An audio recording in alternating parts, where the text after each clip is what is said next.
کا یہی فرض ہوتا ہے کہ وہ اپنے نوجوانوں کو ایسی سہولیات فراہم کرے، اپنے نوجوانوں کو تعلیم سے یوں آراستہ کرے کہ وہ دنیا کے بہترین ممالک کے نوجوانوں کا مقابلہ کرنے کی صلاحیت سے لیس ہو جائیں۔ اس لیے کہ آج ہم جس دنیا میں رہتے ہیں یہ دنیا مقابلے کی دنیا ہے، یہ بارڈر لیس دنیا ہے۔ اس میں قوموں کے درمیان جغرافیہ، ان کی باؤنڈریز معیشت کے مقابلے کے لیے ختم ہو رہی ہیں۔ آج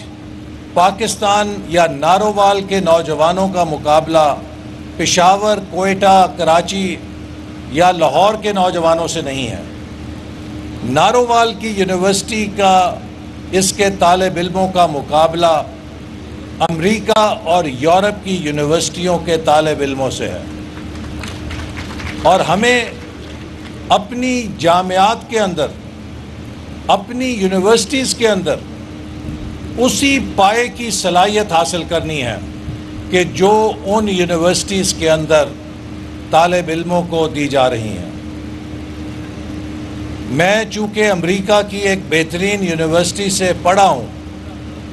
اور اس تجربے سے سیکھ کے اپنے ملک کے اندر بھی وائس چانسلرز کو اور ہائر ایجوکیشن کمیشن کو مسلسل اس کی تلقین کرتا ہوں کہ حکومت کا کام زیادہ سے زیادہ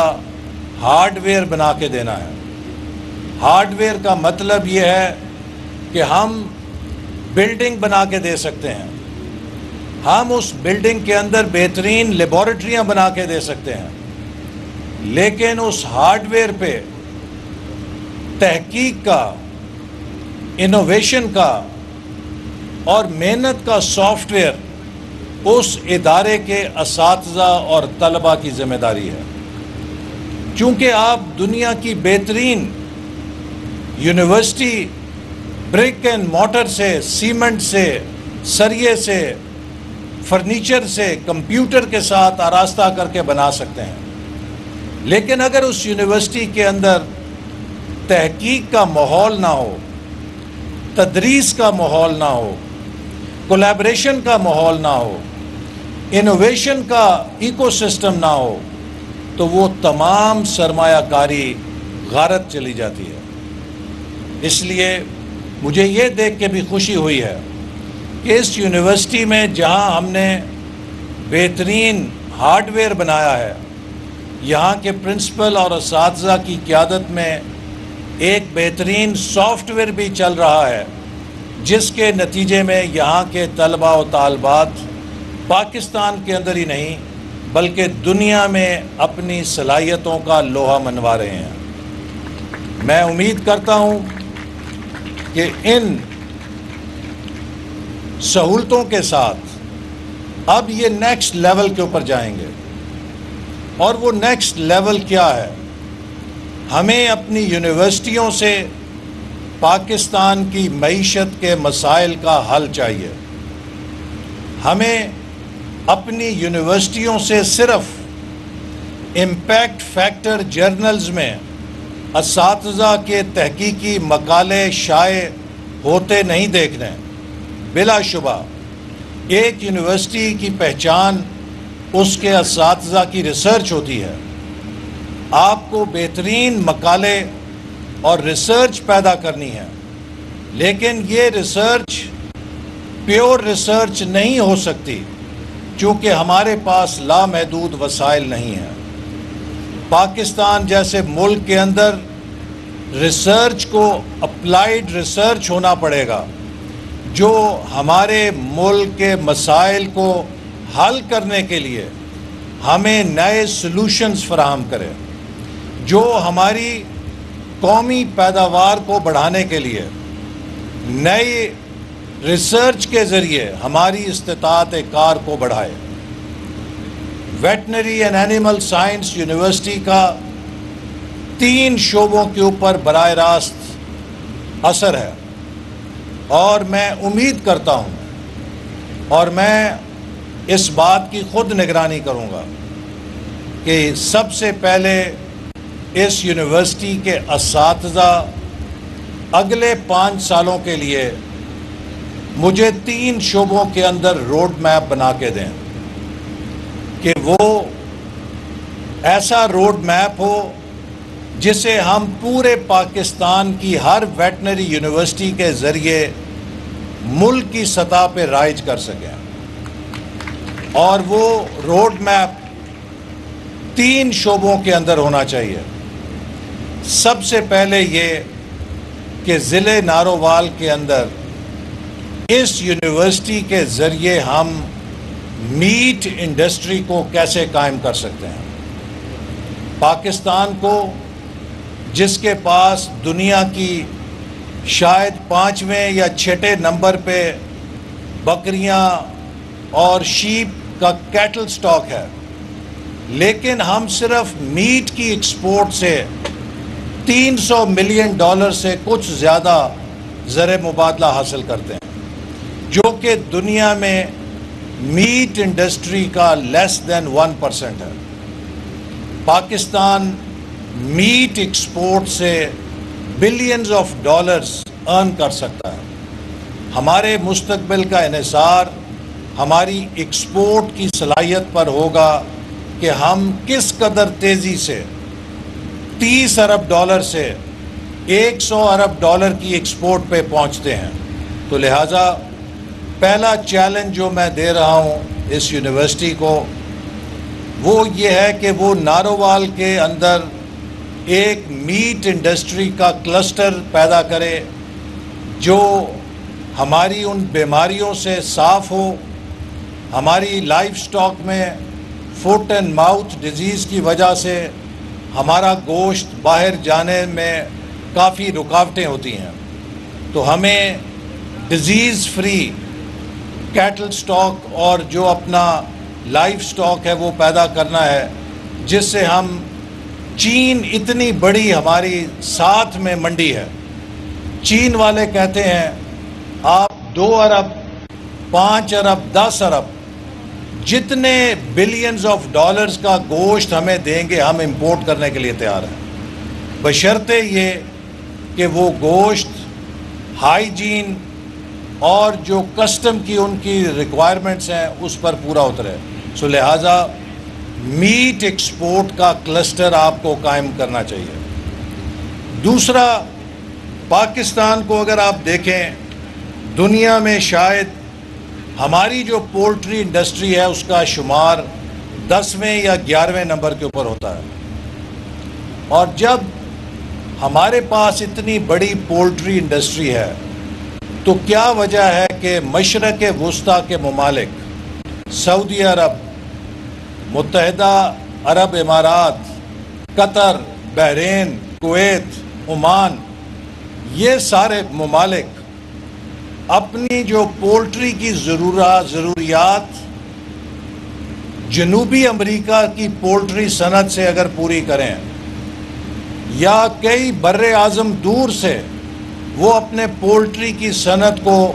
آسٹریلیا اور نیوزی لینڈ سے لا کے پولٹری کھائیں، اور ہم جو کہ ان کے ہمسایہ ہیں ہم انہیں چکن فراہم نہ کر سکیں، تو ہماری پولٹری انڈسٹری کے لیے بہت بڑا لمحہ فکریہ ہے۔ تو ہمیں اپنے ضلع کے اندر ایک پولٹری کا ایسا کلسٹر پیدا کرنا چاہیے کہ جو نہ صرف ہماری مقامی ضرورت کے لیے پورا ہو بلکہ ہم اس سے ایک ایکسپورٹ انڈسٹری بھی بنا سکیں۔ تو ہم کتنی جلدی پولٹری میں ایکسپورٹ کا ایک کلسٹر یہاں پہ قائم کر سکتے ہیں، وہ ہمارے لیے ایک بہت اہم ضرورت ہوگا۔ تیسرا کلسٹر، پاکستان دنیا میں بعض اندازوں کے مطابق چوتھا اور بعض اندازوں کے مطابق 5واں دودھ پیدا کرنے والا ملک ہے۔ ہماری جو ڈیری پروڈکشن ہے وہ دنیا میں چوتھے یا 5ویں نمبر پر ہے، لیکن ہمارے جانور کی دودھ کی پیداوار 2000 لیٹر سالانہ کے لگ بھگ آتی ہے. 1500 سے 2000 لیٹر ایوریج ہے, اور ہمارا جو بہترین جانور ہے وہ 3000 لیٹر سالانہ پیدا کر دیتا ہے. اس وقت دنیا میں ایک جانور سے 30,000 لیٹر دودھ بھی سالانہ لیا جا رہا ہے. 10,000 لیٹر تو اب معمول بن چکا ہے. اسرائیل کے اندر وہ 11,000 لیٹر ایک جانور سے ملک پروڈکشن لے رہے ہیں. تو ہم کس طریقے سے اپنے ضلع کے اندر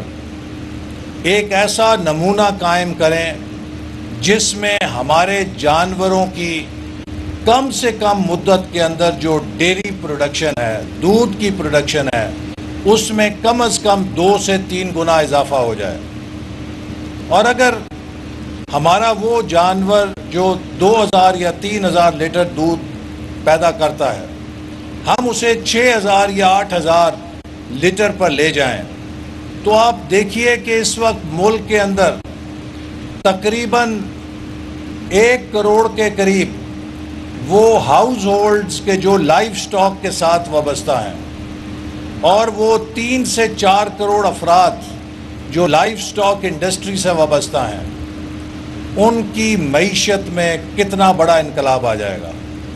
پاکستان کے غریبوں کی غربت کو ختم کرنے میں کتنی مدد ملے گی. تو اس لیے میں چاہوں گا کہ یہ یونیورسٹی اپنی تمام تر ذہانت اور مہارت کو, جہاں طالب علموں میں ویٹنری سائنسز اور اینیمل ہسبنڈری کی بہترین علمی صلاحیت پیدا کرے, وہ ہماری مقامی معیشت کے ساتھ مل کر جو اینیملز کی اکانومی ہے اس کو بھی ترقی دینے کے لیے اپنا بھرپور کردار ادا کرے. یہی وہ مشن ہے جو پاکستان کی ہر یونیورسٹی کو ادا کرنا ہے. سندھ میں, بلوچستان میں, خیبر پختونخوا, گلگت بلتستان, آزاد کشمیر, پنجاب, ہر یونیورسٹی اگر اپنے علاقے میں جو ہمارے مقامی مسائل ہیں انہیں حل کرنے کے لیے اپنے نالج کیپٹل کو اور اپنی ریسرچ کی صلاحیت کو وقف کر دے, تو آپ دیکھیے کہ ہماری معیشت میں کتنی جلدی انقلاب آئے گا. اس لیے کہ جو مستقبل کی معیشت ہے اس کا دار و مدار ریسرچ, ڈیولپمنٹ اور انوویشن کے اوپر ہے. جس ملک کے کلاس روم اور لیبارٹریاں زیادہ انوویشن پیدا کریں گے وہی ملک مستقبل کا چیمپئن ہے, اور جس ملک کے کلاس روم اور لیبارٹریاں بانجھ ہوں گے اس ملک کا کوئی مستقبل نہیں ہے. کلاس روم کا مقصد یہ نہیں ہے کہ وہاں پر بچوں کو رٹا لگوایا جائے, وہاں پہ بچوں کے اندر ہم نے تخلیقی صلاحیتوں کو کھولنا ہے. قرآن مجید کے اندر اللہ تعالیٰ نے ہمیں حکم دیا کہ بصارت کے ذریعے مجھے پہچانو, اس کائنات کی نشانیاں دیکھو. قرآن میں اللہ تعالیٰ نے جو نشانیاں بتائیں اس میں لائف سٹاک کو بھی اپنی ایک نشانی کے طور پہ گنوایا.